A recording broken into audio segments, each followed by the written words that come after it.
레위기 17장 11절입니다.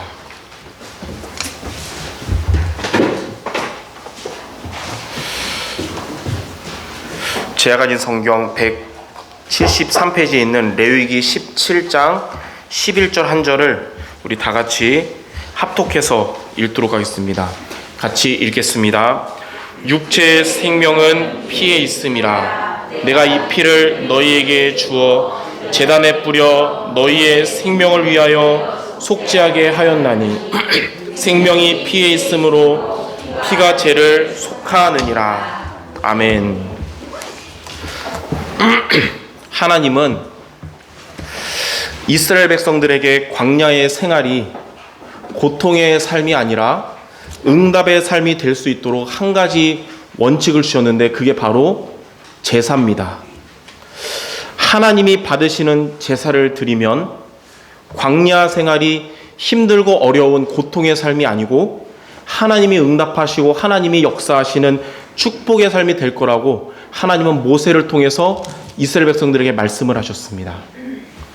레위기 1장 1절과 2절에 보면 여호와께서 회막에서 모세를 부르시고 그에게 말씀하여 이르시되 가축 중에서 소나 양으로 예물을 드릴지니라.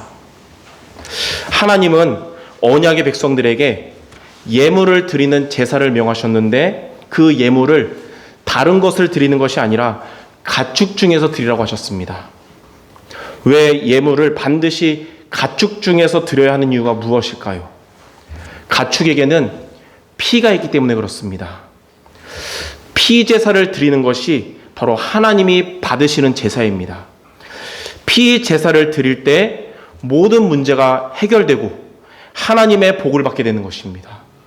이스라엘 백성들이 힘들고 어려운 광야에 있다 하더라도 피 제사를 드리면 그곳은 승리하는 현장이 되고 가나안을 정복하는 곳이 되는 것입니다. 하나님은 그렇다면 왜 그냥 제물이 아니라 피 제사를 명하셨을까요? 그리고 피 제사의 의미는 무엇입니까? 그래서 오늘 제목이 피 제사를 드리는 성도라는 말씀을 우리가 붙잡아야겠는데, 그럼 첫 번째로 피 제사는 무엇입니까? 피 제사는 광야 시대에 하나님이 주신 구원의 길입니다. 피 제사만이 구약 시대의 인간을 구원하는 길이었습니다. 피 제사만이 인간의 모든 죄를 사하는 길이 되었습니다. 피 제사만이 우리가 하나님을 만나는 길이 됐습니다. 그리고 피 제사만이 사탄의 권세를 깨트리는 길이 된 것입니다. 레위기를 오늘 우리가 봤는데 레위기 전체의 핵심 성경 구절이 레위기 17장 11절인데 다음과 같이 말씀합니다. 육체의 생명은 피에 있으므로 피가 죄를 속하느니라. 속한다는 것은 히브리어로 카파르라고 하는데 덮다, 가리다 라는 뜻으로 피가 죄를 덮어버려서 생명을 멸망하지 않게 한다는 의미입니다. 히브리서 기자는 이 말씀을 붙잡고 히브리서 9장 22절에 이렇게 말씀했어요. 피 흘림이 없은즉 사함이 없느니라. 그러므로 짐승의 피를 흘리는 피제사는 구약시대에 하나님께서 주신 구원의 길이 되고 인생의 근본 문제를 해결하는 비밀인 것입니다. 자, 두 번째로 이 피제사의 주인공은 바로 그리스도십니다. 피제사에 드려지는 예물은 죄 없으신 몸으로 대속의 제물이 되신 그리스도를 예표합니다. 로마서 3장 25절에 보면 예수를 하나님이 그의 피로써 믿음으로 말미암는 화목제물로 세우셨습니다. 에베소서 5장 2절에는 그는 우리를 위하여 자신을 버리사 향기로운 제물과 희생 제물로 하나님께 드리셨다고 했습니다. 구약시대의 신자들은, 그러니까 예수님 오시기 이전의 신자들은 피제사를 드리면서 훗날 오실 메시아가 죄를 다 대속하시고 구원의 길이 되심을 바라보면서 믿었습니다. 하나님이 약속하신 그 피제사의 주인공이 오셨는데 그가 바로 예수 그리스도십니다. 그리스도께서 십자가에서 구원을 완성을 하신 겁니다. 다 이루신 것이에요. 그러므로 이제 저와 여러분들은 짐승을 죽이고 피를 흘리게 하는 피제사를 드려야 구원받는 것이 아니고, 구원을 완성하신 예수 그리스도를 믿고 영접하면 구원받는 하나님의 자녀가 되는 것입니다. 자, 그렇다면 두 번째로 이 시대에 우리가 피제사를 드리려면 어떻게 하면 됩니까? 두 가지를 우리가 회복하면 됩니다. 첫 번째는 언약을 회복해야 합니다. 언약. 맨 처음 사람인 아담의 두 아들인 가인과 아벨이 하나님께 제사를 드렸는데, 하나님은 아벨의 제사는 받으셨는데 가인의 제사는 받지 않으셨습니다. 왜 하나님은 아벨의 제사만 받으셨을까요?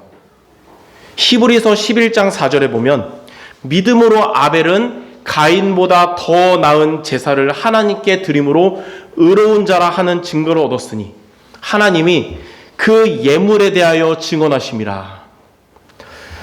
아벨은 가축을 예물로 하는 피제사를 드렸기 때문에 하나님이 그 제사를 받으신 것이고, 가인은 곡식을 예물로 하는 제사를 드렸기 때문에 하나님이 받지 않으신 것입니다. 피제사가 하나님이 받으시는 제사의 기준이듯이 이 시대의 저와 여러분, 하나님이 받으시는 예배는 피제사의 주인공 되시는 그리스도를 붙잡는 예배입니다. 오늘 여러분들이 그리스도를 붙잡는 예배 된다면 그것이 피제사요, 하나님이 받으시는 예배인 줄 믿습니다. 예전에 제가 이제 RTS 신학교 다닐 때 교수님이 한 말씀이 기억나요. 어떤 분이 구원의 길을 찾아서 여러 교회를 찾아다니다가 어느 교회 목사님의 레위기 설교의 은혜를 받아가지고, 나도 저렇게 해야겠다. 그래서 집에 옥상에 가서 나무들 모아가지고 제단을 만들고 이제 목사님께 전화를 드렸대요. 그 목사님께. 목사님, 저도 피제사를 드리려고 지금 옥상에다가 다 준비해놨습니다. 근데 정육점에 가니까 양고기가 안 파는데 소고기와 돼지고기와 닭고기 중에 어떤 제물을 드리는 것이 성경적인 겁니까? 이게 전화를 했대요. 목사님 황급히 멈추라고 하고 나서 가가지고 피제사의 주인공 되시는 예수 그리스도의 복음을 그분에게 전달했고, 그날 그는 예수 그리스도를 영접하고 구원의 확신을 얻게 된 것입니다. 우리가 지금 가가지고 장작에다가 피제사를 드리는 것이 아니라 피제사의 주인공 되시는 그리스도를 마음에 영접할 때 구원받는 것이요, 이 그리스도 언약을 잡고 예배드리는 그 예배를 하나님이 받으시는 예배가 되는 것입니다. 왜냐하면 그리스도께서 십자가에서 우리의 모든 문제를 다 끝내셨기 때문입니다. 그리스도는 부활하셔서 성령으로 우리와 세상 끝날까지 함께 하시는 것입니다. 그러므로 우리가 이 세상을 살아가면서, 광야 같은 이 세상을 우리가 살아가면서 저와 여러분이 의지할 단 한 분은 오직 그리스도십니다. 다윗도 그리스도를 의지하면서 시편 121편과 121편 1절 2절에 다음과 같이 말했습니다. 내가 산을 향하여 눈을 들리라. 나의 도움이 어디서 올까? 나의 도움은 천지를 지으신 여호와에게서로다. 저는 찰스 스펄전 목사님을 존경하는데, 그분은 어릴 때부터 교회를 다녔지만 어릴 때는 이 모태신앙의 타성에 젖어가지고 교회 다니는 것도 부담되고 거의 불신자처럼 살아가고 있었습니다. 그러던 스펄전이 어느 날 15살이 되었을 때에 비가 억수같이 쏟아지는 수요일날 수요 예배 드리려고 교회에 예배 드리러 갔어요. 그날은 비가 너무 많이 와가지고 성도들도 그날 없었고 심지어는 목사님도 못 나왔습니다. 그날 교회 안에는 스펄전과 구두수선공 지사님 둘만 있었기 때문에 그 구두수선공 지사님이 그날 예배를 대신 인도하면서 설교를 했습니다. 그는 미리 설교를 준비를 못했기 때문에 마음에 있는 그 같은 말만 계속 강단에서 외쳤어요. 예수님만 바라보아야 합니다. 계속 외쳤어요. 근데 너무 똑같은 말만 하다 보니까 몇 마디를 덧붙였습니다. 노력이 아닙니다. 예수만 바라보아야 합니다. 공로가 아닙니다. 예수만 바라보아야 합니다. 그는 앉아있는 스펄전을 바라보면서 이렇게 말했습니다. 젊은이, 당신도 예수만 바라봐야 합니다. 지금도 미래도 영원히 예수만 바라봐야 합니다. 이 설교에 그동안 타성에 젖었던 신앙을 가졌던 스펄전의 마음과 생각이 완전히 깨져버렸습니다. 그는 멋있는 설교, 고상한 설교가 아니라 단순한 메시지, 예수 복음을 듣고 변화가 된 것입니다. 우리가 신앙생활 한다고 하는데 어떻게 보면 신앙이란 단순한 겁니다. 복잡한 게 아니에요. 뭐냐면 예수님이면 충분합니다. 이겁니다. 신앙생활은. 키에르 케고르라는 사람이 이렇게 말했어요. 당신이 예수님을 바라보고 의지한다면 당신 안에 있는 복잡함은 사라지고 단순해질 것이다. 마귀가 절대 못하는 일은 단순해지는 것이다. 하나님의 은혜가 임하면 믿음으로 단순해지게 됩니다. 그러나 마귀에게 우리가 속으면 복잡해집니다. 생각이. 하나님 중심이 되는 신앙생활은 단순하지만 나 중심의 신앙생활은 복잡해지는 거예요. 혹시 여러분 생각이 복잡하다 그러면 하나님 중심 되시기 바랍니다. 진리는, 복음은 단순하지만 강합니다. 그것은 뭐냐면 예수님이면 충분하다는 것입니다. 왜 예수님이면 충분할까요? 예수님은 하나님을 떠나서 방황을 하던 우리들에게 하나님 만나는 길이 되셨기 때문입니다. 예수님은 저와 여러분을 모든 죄와 저주로부터 해방시켜 주셨기 때문입니다. 예수님은 우리를 멸망시키려고 했던 사탄의 권세를 깨뜨리셨기 때문입니다. 바로 예수님은 그리스도시기 때문에 그런 것입니다. 그러므로 우리가 세상을 살면서 불신앙의 생각이 우리에게 들 때마다 예수 그리스도를 바라보시기 바랍니다. 우리가 세상의 염려와 근심, 걱정이 우리에게 찾아올 때 예수 그리스도를 의지하시는 여러분 되기 바랍니다. 우리가 미래를 놓고 불안하거나 또 우울하거나 화가 나거나 슬플 때도 예수 그리스도를 생명처럼 붙잡는 모두가 되시기를 주님의 이름으로 축원합니다. 히브리서 기자는 환난과 고통 속에서 흔들리고 있는 신자들에게 히브리서 12장 2절에 이렇게 말했어요. 믿음의 주요 또 온전하게 하시는 이인 예수를 바라보자.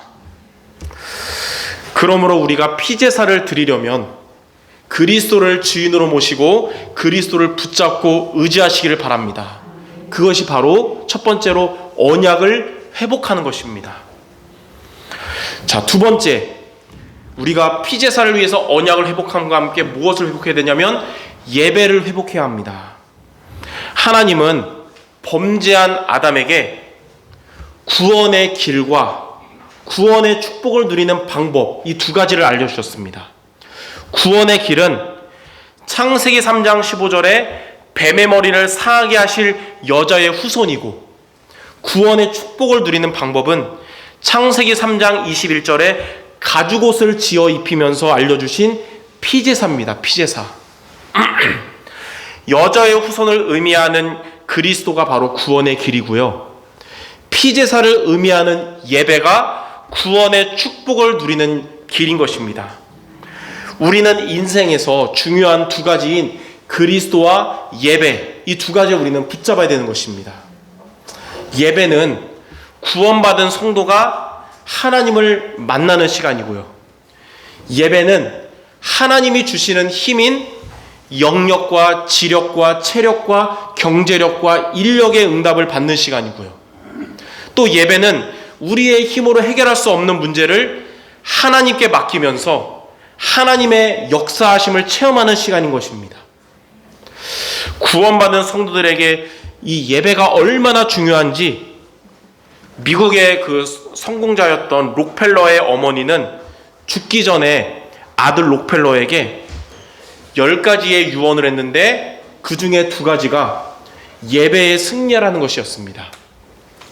10가지 중에 세 번째 유언이 뭐냐면, 주일 예배는 본 교회에서 드려라. 하나님의 자녀로서 교회에 충성해야 하며 가능한 주일 예배만큼은 본 교회에 참석해서 예배 드리는 것이 중요하기 때문이다. 10번째 유언이 뭐냐면, 예배 시간에는 항상 앞에 앉아라. 예배 드리고 말씀 듣는 일에는 누구보다도 앞장서서 하려는 노력이 필요하다. 그래서 스펄전은 큰 사업을 하면서 바빴어도 이 어머니의 유언은 지켰어요. 그래서 주일마다 예배 승리한 거예요. 예. 요한복음 4장에 보면 예수님은 사마리아 수가성에 가셔서 우물 곁에 앉아 계셨습니다. 그때 한 여인이 물을 길러러 왔고 예수님은 그녀에게 말을 걸었어요. 그녀는 누구였냐면 남편 5이 있던 여자로서 사람들에게 비난을 받았고 자기 자신도 행복하지가 않았던 것입니다. 그러한 그녀에게 예수님은 요한복음 4장 23절에서 26절에 두 가지를 말씀하셨습니다. 예수님이 첫 번째로 말씀하신 게 바로 예배예요. 요한복음 4장 23절에 아버지께 참되게 예배하는 자들은 영과 진리로 예배할 때가 오나니 곧 이때라. 아버지께서는 자기에게 이렇게 예배하는 자들을 찾으시느니라. 예수님께서 그녀에게 두 번째로 말씀하신 게 바로 언약입니다. 그녀는 예수님의 말씀을 듣고 이렇게 말했어요. 예수님께 그리스도가 오실 것을 자기도 믿고 있고 그가 오시면 우리에게 모든 것을 알려주실 거라고 말하니까 예수님은 그녀에게 이렇게 대답을 했습니다. 너에게 말하는 내가 바로 그리스도다. 그녀는 예수님께 언약과 예배에 대해서 말씀을 듣고 나서 변화가 됐습니다. 원래 그녀는 부끄러움 때문에 사람들을 피해 다니고 그 이스라엘에서 사람들이 낮잠을 자는 오침 시간에만 나와서 물 길렀던 그 여자가 먼저 동네 사람들에게 찾아가가지고 그리스도가 오셨으니 모두 와보라고 말씀합니다. 그리고 그녀를 통해서 동네 사람들이 예수님께 복음의 말씀을 듣고 구원을 받게 된 것입니다. 사람들을 피해 다니고 부끄러움 속에 있고 상처받은 한 여자가 예수님을 만나고 예배에 대한 말씀을 듣고 나서 동네 사람들을 복음으로 살리는 전도자로 바뀐 것입니다. 이처럼 언약과 예배는 이 수가성 여인처럼 우리의 영적 문제를 치유하고 모든 문제를 해결하는 것입니다. 언약과 예배는 이 스펄전처럼 우리의 타성에 젖었던 메마른 신앙을 살아있는 신앙으로 바꾸는 것입니다. 언약과 예배는 성령이 인도하시고 성령 충만을 받으며 성령께서 역사하시는 비밀인 것입니다. 언약과 예배 이 두 가지의 회복, 그것이 바로 2000년대 이 시대에 우리가 피제사를 드리는 비밀인 것입니다. 그러므로 언약을 회복하고 예배를 회복하는 우리 모든 성도 되시기를 주님의 이름으로 축원합니다. 자, 세 번째, 피제사를 드리면 어떻게 될까요? 오늘은 여기 나온 것처럼 이따가 중요한 행사도 있고 있지만 더 중요한 시간이 바로 오늘 우리가 이렇게 예배 드리는 시간이에요. 왜냐하면 피제사를 드리는 성도에게 하나님이 역사하시고 축복을 하시거든요. 우리가 오늘 예배 승리할 때 이게 위임식, 임직식 이 시간에도 하나님의 나라가 임할 것이며 앞으로 우리의 여러분의 삶의 현장에도 하나님의 말씀으로 역사하실 겁니다. 피제사를 드리면 어떻게 되냐? 첫 번째, 하나님께서 영광을 받으십니다. 소요리 문답 제1번에 보면 인간의 존재하는 목적은 하나님을 영화롭게 하는 것이라 하고 했습니다. 그럼 하나님을 영화롭게 하는 것이 무엇일까요? 바로 그리스도와 예배, 이겁니다. 하나님은 이 지구뿐만 아니라 온 우주를 창조하시고 다스리시는 전지전능하신 분이신데 그리스도를 통하여 인간 구원하시는 것에 하나님의 모든 것을 올인하셨습니다. 이 온 우주를 다스리신 하나님이 온 우주에 먼지마도 못한 그 지구에 사는 우리들의 인간 구원에 모든 것을 올인하셨다는 거예요. 하나님의 소원은 모든 사람이 그리스도를 믿고 구원받는 것입니다. 그러므로 우리가 그리스도를 붙잡는 게 바로 하나님을 영화롭게 하는 것입니다. 그리고 그래서 구약에는 피 제사를 드릴 때 하나님이 영광 받으셨고요. 신약에서부터는 그리스도를 붙잡는 예배 드릴 때 하나님께서 영광을 받으시는 것입니다. 그러므로 피 제사를 드리며 하나님의 영광을 위해 살아가는 모든 성도가 되시기를 바랍니다. 지구에 많은 교회가 있지만 그 교회 중에 그리스도의 언약을 붙잡고 드리는 예배하는 그 교회를 통해 하나님은 오늘도 기뻐 영광 받으실 겁니다.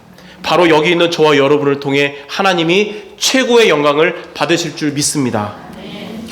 두 번째로 피 제사를 드릴 때 하나님은 모든 문제에서 지켜주십니다. 우리는 천국에 살아가는 것이 아니라 창세기 3장 동네를 살아가고 있고, 특히 요즘 같은 코로나 이런 재앙 시대를 살아가는 우리들의 모든 문제를 하나님이 모든 문제로부터 우리를 피 제사를 드릴 때 지켜주시는 겁니다. 하나님은 그리스도와 예배를 회복한 자를 모든 문제로부터 지켜주십니다. 시편 121편에 보면 그리스도와 예배를 회복한 자에게 하나님은 이렇게 말씀하셨습니다. 여호와께서 내 오른쪽에서 내 그늘이 되시나니 낮에 해가 너를 상하게 하지 아니하며 밤의 달도 너를 해치지 아니하리로다. 여호와께서 너를 지켜 모든 환난을 면하게 하시며 내 영혼을 지키시리로다. 여호와께서 너의 출입을 지금부터 영원까지 지키시리로다. 로마서 8장 39절에는 그리스도와 예배를 회복한 자에게 다음과 같이 말씀합니다. 높음이나 깊음이나 다른 어떤 피조물일지라도 우리를 우리 주 그리스도 예수 안에 있는 하나님의 사랑에서 끊을 수 없으리라. 그러므로 오늘에 대한 모든 여러분의 걱정, 염려를 버리고 그리스도와 예배를 회복하시기 바랍니다. 미래에 대한 불안함도 다 내려놓고 그리스도와 예배를 회복하시기 바랍니다. 하나님은 여러분들을 모든 문제와 재앙으로부터 지켜주실 것입니다. 마지막 세 번째로 피 제사를 드리는 자에게 하나님께서 응답과 축복을 주시는 겁니다. 하나님은 하나님의 자녀를 축복하시길 원하십니다. 하나님은 여러분 모두에게 응답을 주시길 원하시는 거예요. 그런데 하나님은 자녀라고 해서 무조건 응답과 축복을 주는 게 아닙니다. 그리스도와 예배를 회복한 하나님의 자녀에게 응답과 축복을 주시는 것입니다. 그것이 바로 피제사를 드릴 때 응답받은 구약의 증거고요. 그것이 바로 언약 예배를 드릴 때 하나님의 축복받은 신약의 증거인 것입니다. 그러므로 그리스도와 예배를 회복하시기 바랍니다. 하나님은 성경대로 여러분에게 응답을 주시고 축복을 주실 것입니다. 마태복음 6장 33절에 먼저 그의 나라와 그의 의를 구하라. 그리하면 이 모든 것을 너희에게 더하시리라. 우리는 하나님께 응답 달라고 기도하기 전에, 축복을 달라고 기도하기 전에 먼저 그리스도와 예배를 회복하시기를 바랍니다. 그러면 빌립보서 4장 19절에 하나님께서 그리스도 예수 안에서 영광 가운데 그 풍성한 대로 여러분들의 모든 쓸 것을 채워주실 것입니다. 이처럼 피제사를 드리는 성도, 언약과 예배를 회복하여 하나님의 응답받는 모든 성도 되시기를 주님의 이름으로 축원합니다. 자, 결론입니다. 그리스도를 회복하고 예배를 회복한다는 것을 한 단어로 말하면 언약 예배를 회복한다는 뜻입니다. 여러분의 이렇게 주일날 드리는 이 주일 예배가 아벨의 제사와 같은 언약 예배가 되시기 바랍니다.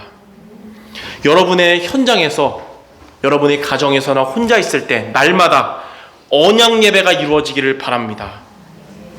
혹 여러분의 가정에 갈등이나 분열이 있다면 그것은 분리시키는 자, 이간질하는 자인 사탄이 그 가정의 역사이기 때문입니다. 가정에서 언약 예배가 시작되기 바랍니다. 혹 나 혼자 믿는다면 나 혼자라도 내가 있는 가정에서 언약 예배를 하시기 바랍니다. 그러면 사탄 권세가 결박돼서 떠나가고 하나님이 여러분의 가정의 주인 되어 주실 것입니다. 혹 여러분이 혼자 있는 시간에 상처와 불신앙과 염려와 불안 속에 있다면 그것은 하나님이 주시는 마음이 아니라 사탄이 우리들의 마음과 생각을 속이기 때문에 그런 거예요. 그렇기 때문에 혼자 있을 때 언약 예배를 시작하시기 바랍니다. 여러분의 마음과 생각을 속이는 사탄이 결박돼서 떠나가고 하나님이 여러분의 주인 되어 주실 것입니다. 로마서 14장 17절, 하나님의 나라는 성령 안에 있는 의와 평강과 희락이라 그랬습니다. 이처럼 언약 예배의 승리로 모든 것을 회복하고 또 모든 것에 승리하는 성도 모두 되시기를 주님의 이름으로 축원합니다. 기도하고 마치겠습니다. 하나님 감사합니다. 우리 광야 같은 이 세상을 살아가는 데 있어서 능히 승리하고 하나님이 예비하신 가나안을 정복하는 비밀, 피제사의 언약을 주심을 감사드립니다. 이 시대에 우리가 피제사 승리할 수 있도록 그리스도 붙잡고 예배 승리하는 우리 모두 되게 하여 주시옵소서. 이러한 우리의 삶을 통하여 하나님께서 영광 받으시며 하나님의 보호하심 속에서 응답받는 우리 모두 되게 하여 주시옵소서. 예수 그리스도의 이름으로 기도드립니다. 아멘.